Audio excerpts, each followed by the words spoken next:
እግዚአብሔር ይሰማል፣ ኮሮና ይጠፋል። ሁለተኛ ዜና አንብቡ። እግዚአብሔር ይሰማል፣ ኮሮና ይጠፋል። እግዚአብሔርን ስሙ። እሺ በኢየሱስ ስም አነባለሁ። ሁለተኛ ዜና 7:14 በስሜ የተጠሩ ሕዝቤ ሰውነታቸውን አዋርደው ቢጸልዩ ፊቴንም ቢፈልጉ ከክፉ መንገዳቸውን ቢመለሱ ኃጢአታቸውን ይቅር እላለሁ ምድራቸውንም እፈውሳለሁ። አሜን። እግዚአብሔር ሆይ አሜን። በሰጠህን ዕውቀት አንተን በደልን።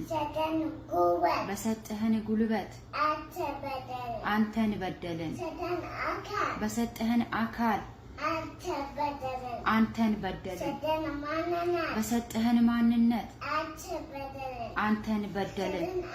በሰጠህን አካል አንተን በደልን።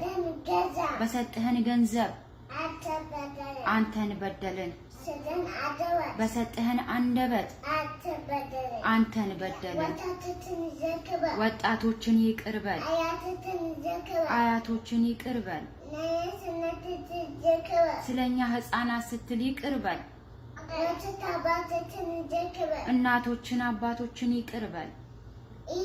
እየን ዝም አትበለን። ማረን፣ አስበን። እየን ጠብቀን። እኛ ያላንተ ማንም የለንም። ኮሮናን አጥፋ በኢየሱስ ስም። እግዚአብሔር ሆይ ኢትዮጵያ ያላንተ ማንም የላትም። አንተ እያት፣ አንተ ዝም አትበላት፣ አንተ አስባት። እግዚአብሔር ሆይ ኮሮናን አጥፋ። ዶክተር አብይ ያላንተ ማንም የለው። አንተ እየው፣ አንተ አስበው። ዝም አትበለን። እየን አስበን። ማረን፣ እየን በኢየሱስ ስም። እግዚአብሔር ሆይ አሜን።